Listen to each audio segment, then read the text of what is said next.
Halo anak-anak sahabat Gabriel, jumpa lagi bersama Ibu. Apa kabar kalian semua?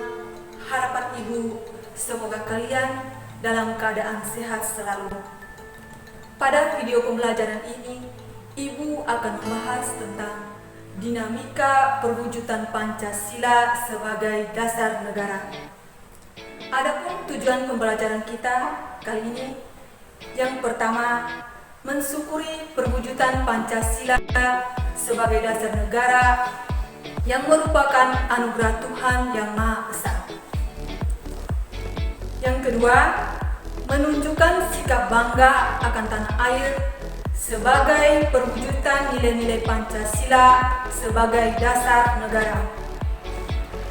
Yang ketiga, mengamati dinamika yang terjadi di masyarakat, terlebih mengenai praktik ideal Pancasila sebagai dasar negara dan pandangan hidup bangsa. Dan yang keempat, merancang dan melakukan penelitian sederhana tentang peristiwa dan dinamika yang terjadi di masyarakat terkait penerapan Pancasila sebagai dasar negara dan pandangan hidup bangsa. A. Penerapan Pancasila dari masa ke masa.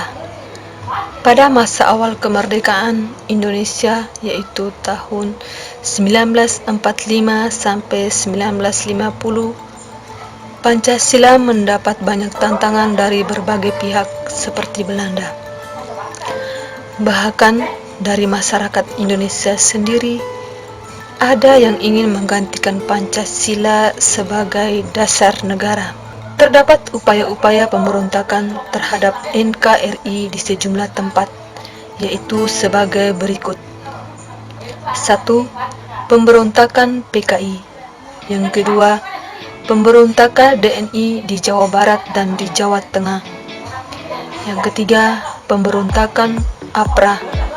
Yang keempat, pemberontakan Andi Asis, dan yang kelima, pemberontakan RMS. Berdasarkan UUDS 1950, Presiden berfungsi sebagai kepala negara dan menjadi bagian dari pemerintah. Namun, tanggung jawab pemerintahan berada di tangan Perdana Menteri bersama para menterinya. Penerapan Pancasila pada periode 1950 sampai 1959 cenderung diarahkan sebagai ideologi liberal. Hal ini ternyata tidak menjamin stabilitas pemerintahan.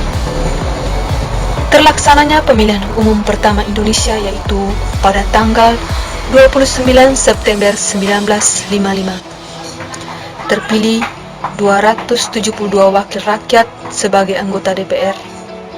Pemilu ini juga berhasil memilih anggota-anggota lembaga konstituante sejumlah 550 orang. Pada tahun 1950 sampai 1959 muncul sejumlah pemberontakan yang bertujuan melepaskan diri dari NKRI, yaitu sebagai berikut. Yang pertama, pemberontakan DI atau TI di Sulawesi Selatan, Kalimantan Selatan, dan Aceh.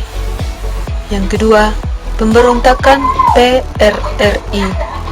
Yang ketiga, pemberontakan Pemesta. Sebagai pihak menyebut masa 1959 hingga 1966 sebagai periode demokrasi terpimpin. Pada masa ini, demokrasi dianggap tidak berada pada kekuasaan rakyat sebagaimana diamanatkan nilai-nilai Pancasila, namun cenderung berada pada kekuasaan pribadi presiden. Pada tanggal 12 Januari 1966 terjadi demonstrasi mahasiswa dan rakyat yang menyampaikan beberapa tuntutan, dan demonstrasi tersebut dikenal sebagai tuntutan hati nurani rakyat atau Tritura. Adapun isi Tritura adalah sebagai berikut. Yang pertama, bubarkan PKI beserta ormas-ormasnya. Yang kedua, bubarkan kabinet Dibikora dari unsur-unsur PKI. Dan yang ketiga, turunkan harga.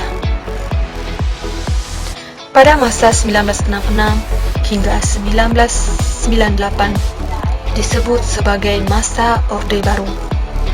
Orde Baru diharapkan dapat melaksanakan Pancasila dan Undang-Undang NRI tahun 1945 dengan murni. Pada tahun 1998 hingga sekarang disebut sebagai masa reformasi, dan pada awal masa ini kemunduran ekonomi Indonesia dan dugaan penyelewengan terhadap Pancasila membuat mahasiswa dan masyarakat melakukan demonstrasi menuntut turunnya Presiden Soeharto.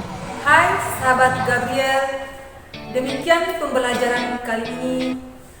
Harapan Ibu, semoga materi ini bermanfaat bagi kalian semua. Sampai jumpa pada pembelajaran